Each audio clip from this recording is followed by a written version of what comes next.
Hey there YouTube, this is Wheelchair21, and on today's rolling review, we have the Power Rangers Dino Charge Dino Action Pack, which features all 5 of your basic Dino Charge Rangers, as well as Fury, the, I should say General, or one of the minions of Sledge, the bounty hunter, who is after the Energems. Since this is the Toys R Us exclusive battle pack, you also get an exclusive weapon, which is the Kentaro Spiker if you're a Koryuger fan, and a Dino Spike if you watch it in Dino Charge. I bought it for both reasons. I like Dino Charge, and I also like Koryuger. So that's the good thing. I like Power Rangers, and I like Sentai. So it helps me out, since, the figure arts cost an arm and a leg. Basic box, like all the other Toys R Us exclusive packs, built on a trapezoid-like construction. The back shows all of your Rangers, as well as Fury, who's holding Endorf's gun, if you know Koryuger like I do. So that's something that stands out on the packaging. So, foreshadow, spoiler alert, whatever, Endorf's coming. Anyways, simple, construct of the box, and if anyone's wondering where the other weapons are, by now, you should already know they're underneath in usually a little plastic envelope. First off from the pack, we are going to look at our 5 basic Rangers. All of our Rangers come with the same weapons, as will they come in their separate releases. They will each come with one of their Dino Morphers and Dino Sabers. The Morphers are basic yellowish green plastic, really weird. Not a big fan of this weird lime green kind of molding, but for all the extra pieces, they just threw them into one of these envelopes, because really, you don't want to display them with both at the same time. The Dino Charge Rangers or the Koryugers didn't really use them, I should say, in unison, unless they were forming the canon. It's very rare that you'll see them using one or the other. It's very rare you'll see them using them together. It's one or the other in Dino Charge.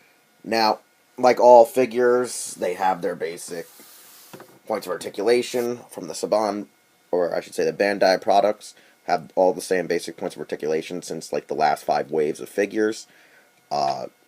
Obvious new details are the new shield plates that are put on their shoulders. These shoulder plates actually have a point of articulation, and I think they can pop off the hinge, so be careful, or you can also break the hinge. Details that are missing are just really blackwashing the limbs, but that's not really a big deal, and the paint missing on their belt apps, which are also their Dino communicators, and their Energem or Dino Charger holsters. That's about it. Pretty much everything looks spot on, maybe just a bit of the paint missing off the back, but pretty damn good details. Each Ranger has an insignia on their left breast that shows what dinosaur they are, like red's Tyrannosaurus, green's a raptor, pink's a Triceratops, black's a Parasaur, and blue is a Stegosaurus. Each head also, like basic Sentai or Rangers, the helmets are based on their dinosaur or animal spirit or whatever they're partnered with. My favorite helmets are actually reds and blues. I just like the whole Stego plate. Just one of my favorites. Blue's actually one of my favorite Dino Charge and Koryuger. So I like Koda, and I also like Nosan. So that's the cool thing. I almost actually said Nobuhara, which is his real name, but I just like calling him Nosan, because that's what they mostly relate to him as in the show, except his sister. Other than that, I think the next best cool Ranger is Black in Japan. In America, he's kind of a tool like Xander, but I think that's also because they're making him, the new guy. He moved to the area, whatever. Don't know much about Riley, except that he's a farmer, and he magically can do reverse samurai sword style katana strikes. Shelby is our cool pink ranger.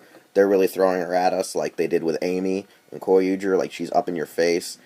She looks a little bit different than the basic females we've gotten, especially because her skirt is doing the whole wave 1 of the Super Mega Force figures, where hers is hard plastic, so you can't really move her legs freely to get her to go in various poses like the male rangers can. So that's kind of a problem.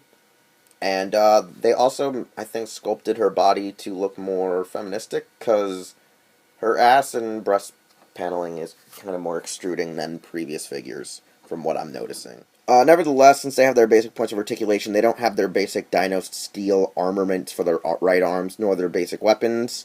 Not really impressed right now, so I'm going to wait for the future releases, and I'm going to end up buying them again just to have their weapons to have on display. And only right now do you have their weapons in their combined form to form the Dino Spike. The Dino Spike is missing quite a bit of silver around the edges, but if you are a well-endowed adult fan, teen fan, you can just use a silver Sharpie or get yourself some Gundam modeling markers and paint those in easily. That's all I can say, really. All you gotta do is paint in at least this side. This side is kind of a bitch, I will admit to that, just because, well, yeah, you're gonna put in extensive work and you don't really want to do that. Just go with the side that is supposed to be facing out. Nice, easy, sweet. Anyways, like I can say, basic figures, basic design, fits the show, motif, pretty cool. Let's go look at Fury now, and then go to our final evaluation. Here is the villain general known as Fury, or Dogold if you know him in Koyuger. The whole design and suit looks amazing. He's based on an Oni, as well as thunder, because of all these lightning effects, and as well as the logo in his breast paneling. I can't actually think of the right term for it, but if you know Japanese lore, it's one of the signs and stuff, and they do it on a lot of their drums and emblems and such. If I could think of the actual term right now, I'd say it, but right now I'm looking like a giant loser. Anyways, the cool design is he's a mix between an Oni, kind of a lion-like Oni, as well as he's also a cage beast creature, because his chest actually can absorb stuff through it. He's also an emptyless armor in Japan. In America, we don't know what the hell he is. We're just getting onto that storyline. So far, the coolest part is he actually has a really rad trench coat, and he has like that whole tiger gown in the front. The only difference between the action figure and the suit in show is, in America, his suit has a collar, and as well as Japan, but the American suit tends to rip off the collar quite a bit.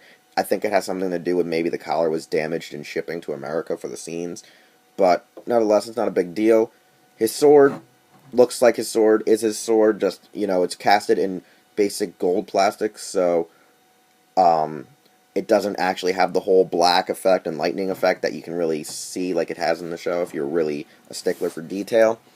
I am in and out between that, being a stickler and not really caring, because, you know, this is a basic toy for American fans and kids, so you can just buy it for $6, $7, $8, $9, whatever the year, it will be varied. But nevertheless, really love it. I like that it actually captures our character. I love that even his horns have some engraving, like they literally went in there and etched in the lightning construct in his horns. They actually are extensive in the detail. Like, the only stuff that's missing detail is the trim on his coat, which goes all the way around each of these panels. The actual white and black and gold on his back piece here, and in his chest pieces. Like, you would really need to be a fine painter to fix all these minor issues. I mean, overall, it's splendid. And to be a villain character, he has pretty well-endowed points of articulation. He has a hip joint, he has a knee joint, he has a ball-jointed foot for wide range of posing. It's pretty cool. Pretty damn good. He even has a shoulder joint, elbow joint, and a swivel joint at the forearm, because he doesn't have a joint on the wrist, and that's mostly because of his thunder claws on his forearms. Overall, it's really great. He's missing abdomen, a 360 abdomen joint, but actually has it in the head, so he can swivel all about. So overall, he's one of the most impressive villain figures we've had to date. So I think he's the best, and I can't wait to get more of the Sledge's crew, or the Day Boss Legion, because I'm a huge Koyuger fan, and because I'm a huge Koyuger fan, it's helping me like Dino Charge a lot more, and as well as who's writing it. Now, for our final evaluation, I gotta say this pack is worth it. Just like all the other Toys R Us exclusive 6-packs, they give you all of the Rangers, plus either a villain or a 6th Ranger, for an amazing price of $50. Buying these these 6 figures alone may cost you almost $60 to just $55, depending on the store you're at. So you get a deal getting them as a set. Plus, you get a free little freebie bonus, whether it be a little weapon or a few extra weapons, depending on how they're selling it. Honestly, I love it. I love Koyuger, I love Dino Charge, I love the suits, I love the aesthetics, so I had to go out and get it. Fury was just another plus because I like the Day Boss. The Day Boss are some of the cooler, funnier villains that you'll get to see in Tokusatsu if you're watching it from a Sentai standpoint. Right now, we don't really know much about them because Dino Charge is only in about 8 episodes, so we're just learning a little bit more about Sledge and his crew. The cool thing about it is, since the mini-plot, if you're a Sentai fan, is actually quite in scale with these new Power Ranger villain figures, so it'll actually look almost like a good representation to reenact the show, especially if you have miniature diorama city sets, either it be Godzilla stuff that you've gotten for the recent 2014 movie, or through the Figuarts line, or the Monster Arts lines, like the City Destruction sets. Nevertheless, you can find this in any of your Toys R Us stores, or online at this time. But, for this review, you can find it here on YouTube. Check me out over at Hirotaku.com. You can also follow me on Twitter and Instagram, Taja_Doyle. Nevertheless, this is a true win of a purchase. Check it out. If you don't like it, well, then that means you're probably just not a fan of the Bandai toys, or you just don't see yourself needing to have all of these figures at this time. So you can still get them in their single sets. I choose to get all of them as a group, just because, it's one easy deal in one foul swoop. So, I'll see you next time, YouTube, with another rolling review, Doyle's DVDs, Card Game Shenanigans, vlog/unboxing.